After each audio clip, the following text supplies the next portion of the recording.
Peace, everybody. This is your brother Kimbe. I'm back with another installment of our series, Kimbe Reads. Our selection, our very first selection, I'm excited about it, is Assata, an autobiography. It is written by Assata Shakur herself. There's a foreword by the revolutionary Angela Davis, as well as the world-renowned attorney Lennox S. Hines. As I stated before, this is a lengthy book. This particular book has 21 chapters. We're going to go through each one, right? We're going through each one with a brief analysis, as brief as I can make it. Brief explanation. I'm reading her excerpts. I'm reading Assata's poems straight from the horse's mouth. I'm not going to give too much of an intro. Let's get right into it. Chapter 3 is what we're on right now. Chapter 3. Chapter 3 is what we're on right now. It's very lengthy, so I'm going to do my best to kind of cut it. You know, we're trying to keep it under 20 minutes. It's going to be a challenge. Work with me. Here we go. Let's jump right on in. All right, chapter 3. It's an odd numbered chapter. What does that mean? That means that this chapter will be dedicated to Assata, her trial. Again, anything related to her moving from prison to prison, her experiences in prison, her run-ins and altercations with law enforcement, whether it's the marshals, whether it's the state troopers, whether it's NYPD, whether it's the FBI, so on and so forth. So chapter 3, let's jump right into it. Oh wow, so chapter 3, we start with Assata being moved from the hospital. So let's see where she's going. It seemed like the middle of the night. Someone was calling me, waking me up. What did they want? Suddenly I was aware of all kinds of activity. Police, the crackling of walkie-talkies. The place was buzzing. Here, put this on, one of them said, handing me a bathrobe. What's going on? I asked. You're being moved. Where am I being moved to? You'll find out when you get there. Wow. So again, here we go, chapter 3. This book it doesn't have very many dry spots. It's action-packed. There's always something going on. You know, so you have to pay attention and pay very close attention to details. So Assata was just in the hospital. She has all of these injuries. She has a broken clavicle. She was shot 3 times. She has a bullet still in her. Her chest feels crushed. Okay? She has a hand that she doesn't even know if she's ever going to be able to use it again. She's being wheeled around in a wheelchair. She's not even walking with her own strength yet. So let's continue. Here we go. I was put in a cell with 2 doors. So now we know where she's being moved to. So Assata's being moved from a hospital to a prison. I'm not sure which one yet, but we'll get to it. I was put in a cell with 2 doors. A door of bars was on the inside, and directly outside of that was a heavy metal door with a tiny peephole that I could barely see through. The cell contained a cot with a rough green blanket on it and a dirty white wooden bench with 100 names scratched on it. Adjacent to the cell was the bathroom with a sink, a toilet, and a shower. Hanging above the sink was the bottom of a pot or pan. It was supposed to serve as a mirror. Oh, okay, I get it. It was supposed to serve as a mirror, but I could barely see myself in it. There was one window covered by 3 thick metal screens facing a parking lot, a field, and in the distance, a wooded area. All right, so she's giving us some backdrop, some setting, letting her know what her environment looks like.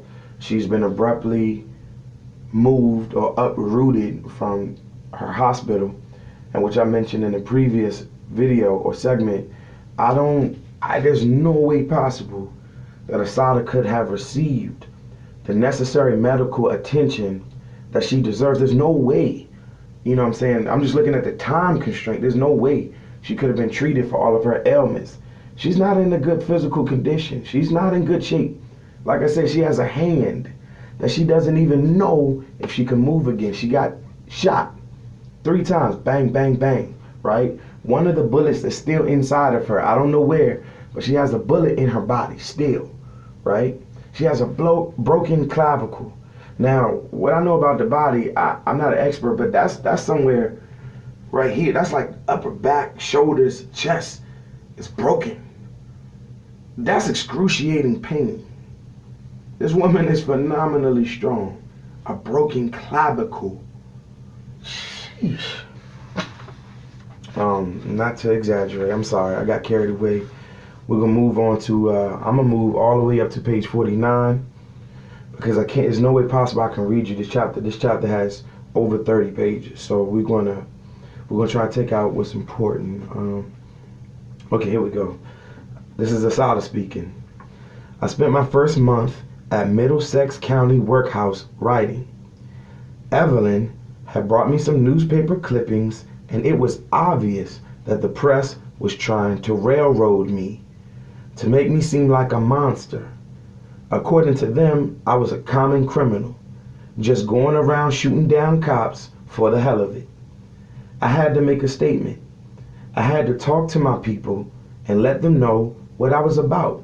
Where was I really coming from? The statement seemed to take forever to write. I wanted to make a tape of it and enlisted Evelyn's help. As my lawyer, she was dead set against it and advised me not to make the tape. But as a black woman living in America, Evelyn understood why it was important and necessary. When the prosecutor found out about the tape, he tried to get her thrown off the case. She was ordered by the court never to bring a tape recorder again when she visited me. I made the tape of To My People on July 4th, 1973, and it was broadcast on many radio stations. Here's what I said. Okay, so Assata's broadcast on July 4th, 1973, To My People. I suggest you guys Google it and actually get the excerpt in its entirety, because I'm not going to read the entire thing to you. I'm going to just take a small selected clipping of it and read it because I thought it was provocative, I thought it was powerful and thought-provoking, and we're going to keep it moving because, again, we're just on page 50, and there's about 20 more pages to go, and I'm not here to waste your time. That's not what I want to do. Here's Assata in her own words. This is an excerpt, right, from To My People. That's the title, To My People. It was written on July 4th, 1973, and it also was taped and broadcast over many a radio station. So if you can get the audio clip, that would be awesome. But here we go. They call us murderers, but we did not murder over 250 unarmed black men, women, and children, or wound thousands of others in the riots they provoked during the 60s. The rulers of this country have always considered their property more important than our lives.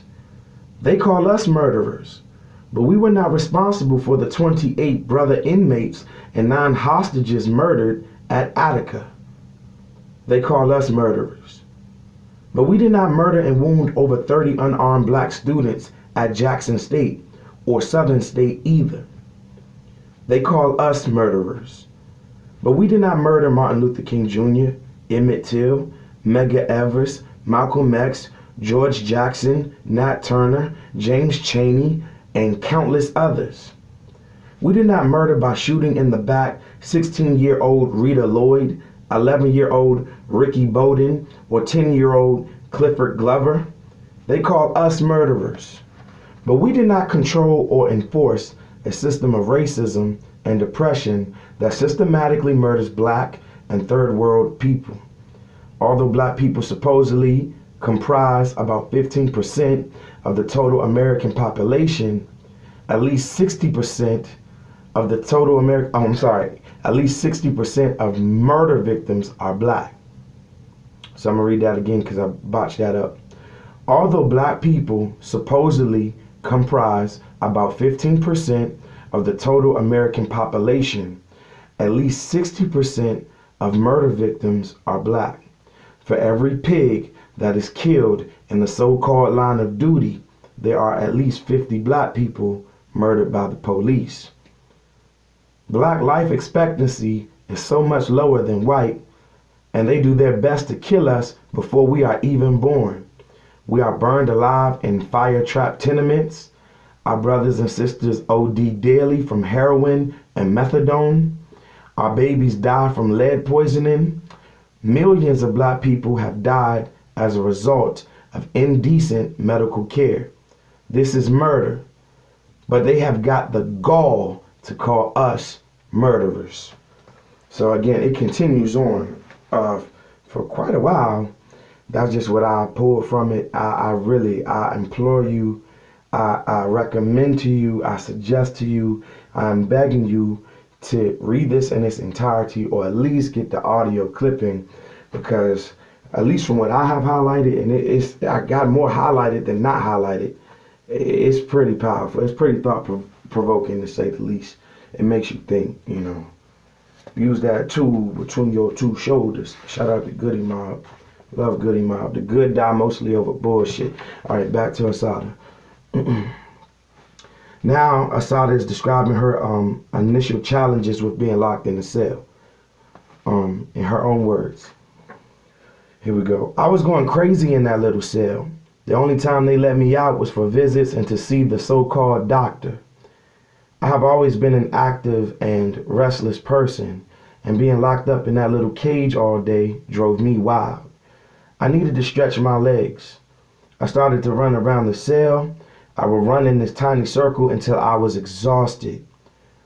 2 or 3 days after I started, the warden, Miss Bitch, accompanied by some male guards, visited me. We hear that you are running around your cell, she said. You have to stop this activity at once.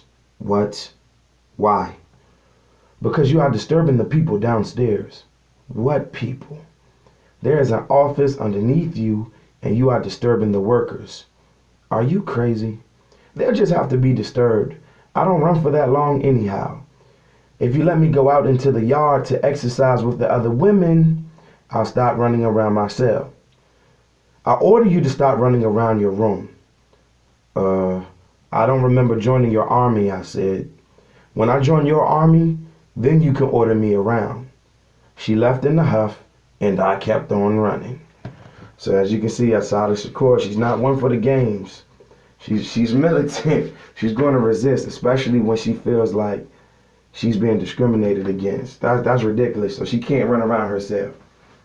I'm just happy that she's running, because if you remember correctly at the beginning of this chapter, she was wheelchaired into prison.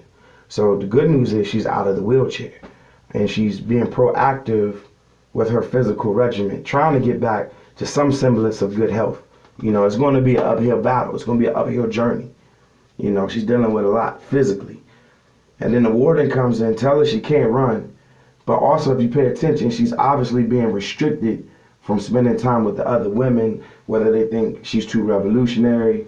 She don't want Assata to spread her ideas to the other female prisoners. They're very concerned. So they got her on lockdown, pretty much 24/7 lockdown. No movement, no yard, or what they call recreation. She cannot go to the yard. No. All right, now Assata is going on to describe the food in prison. In her own words, here we go. The food in the workhouse was horrible. Actually, it was disgusting. The food there is worse than the food in any jail that I have been in since, and that is quite an accomplishment. I would sit and wait for lunch or dinner, hungry as hell, and they would bring me some greenish brown, iridescent chunks floating around in a watery liquid. Liver stew, they called it, or some lamb floating around in some water, which was supposed to be lamb stew. And that nasty looking, foul smelling stuff tasted much worse than it looked. The place was infested with flies, and so was the food.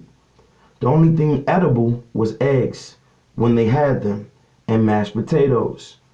I lived off of the nuts and candy I bought from the commissary and the fruit my family brought on visits. All right, I mean, we've heard this before. It's not the first time we heard about how bad jail food is, but I feel like Assata did a pretty good job being descriptive and describing to us her daily diet. So Assata continues talking about life in prison. She says, because I had a broken clavicle, I had to wear a figure-8 brace around my shoulders.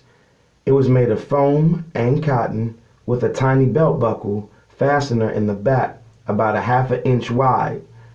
One morning, as I was eating, the guard came in my cell and took it. You can't have this. Why? Because it contains metal, she replied. You can't have anything with metal on it. Now there I was, sitting on a metal cot, drinking out of a metal cup, eating out of a metal bowl, and this policewoman was standing in my face telling me I couldn't have my brace because of this tiny metal buckle. I raised all the hell I could, but I saw that she was, like she said, like they all say, only following orders. If the prison doctor says you need it, you can have it back. As soon as Dr. Miller came into the workhouse, I asked to see him. Without the brace, my shoulder felt weak and fragile. I could barely hold myself up straight. Again, more ridiculous gestures from law enforcement within the prison. She has a tiny metal buckle on her brace that she needs. They come into her cell, unannounced. They take her brace. They say if the doctor says you need it, you can have it back. But the main reason why we're taking this from you or we're confiscating this from you is because it has a metal buckle. As Assata describes, it's only a half an inch wide. She's sitting on a metal cot. She's eating out of a metal bowl. She's drinking out of a metal cup. So she's basically saying that their argument is null and void. It's foolishness. It's just more unnecessary changes that they're putting her through. As we can see throughout the book, I feel like there's going to be more and more of these. Let's stay tuned. Okay, finally, something positive. Assata begins to use her hands again. It was about that time that miracles started. I was sure now that my hand was coming back to life. I was beginning to be able to I was beginning to be able to tell it to do things and it would actually respond. Each little bit of progress was a miracle. Being able to touch my pinky with my thumb, to pick up a cup, to hold a pencil, to pinch myself were feats that took days of practice and exercise to accomplish. And then the day came when I knew I was almost there. After months of trying, I could finally snap my fingers. Whenever anyone came to see me, I would show them my new talents. I felt like a little kid saying, "Look, mommy, see what I can do?" So that's sad. That's sad that she can't even receive physical therapy.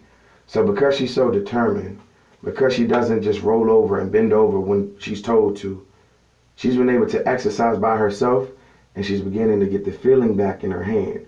Remember, we thought at one point that it would be paralyzed. 2 out of 3 different doctors said she would never be able to use it again. So she's very excited. She can touch her thumb with her pinky. She can finally snap. She can hold a pencil. It's functioning. It's not perfect, but at least it's functional. Again, this is more of a testament to what this woman is going through. As she's trying to make sense of what's going on. She still doesn't understand what's going on. She's never been charged for anything, at least not to her knowledge. So she's really at a loss. I mean, imagine putting yourself in her shoes. It's horrific. All right, now we're going to talk about Eva, Assata's friend at the Clinton facility. It's always good to have allies. So, Assata has somehow managed to make a friend. So she's describing Eva.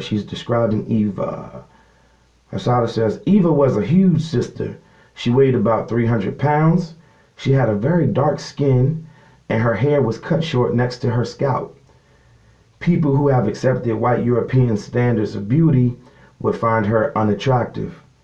But to me, there was something beautiful about her, and I loved to look at her. She was one of the few people that I have met in life who had the courage to almost be totally honest. Altogether, Eva has spent about 10 years in the Clinton Correctional Facility for Women in New Jersey. She had been there in the old days when the women worked out on the farm. She told me how the women were treated, that state troopers would be called in for the slightest disturbance. She was there during a riot at Clinton and had seen state troopers beat the women mercilessly. Once they had beaten a pregnant woman so badly, she lost her baby. Oh man, I did not want to read that. So again, she's describing this big dark-skinned sister with short hair named Eva. She's made a friend in there. She said Eva is brutally honest. Eva's been in the Clinton Correctional Facility in New Jersey for about a decade now. So she's seen a lot. She's lived through a lot. And obviously she's sharing some of her experiences with Assata. Let's keep it moving. Let's keep it on moving. She actually wrote a poem for Eva. I'm not going to read it because it's pretty lengthy. And we have just a few more things to cover before I let you go. Oh my. All right, yeah. So I'm going to keep this train moving. Now we're going to highlight Assata's views on the penal system. Well, that explained a lot of things. That explained why jails and prisons are all over the country and they are filled to the brim with black and third world people. Why so many black people can't find a job on the streets and are forced to survive the best way they know how.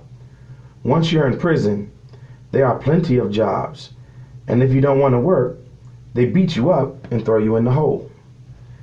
If every state had to pay workers to do the jobs prisoners are forced to do, the salaries would amount to billions. License plates alone would amount to millions. When Jimmy Carter was governor of Georgia, he brought a black woman from prison to clean the state house and babysit for Amy. Prisons are a profitable business. They are a way of legally perpetuating slavery.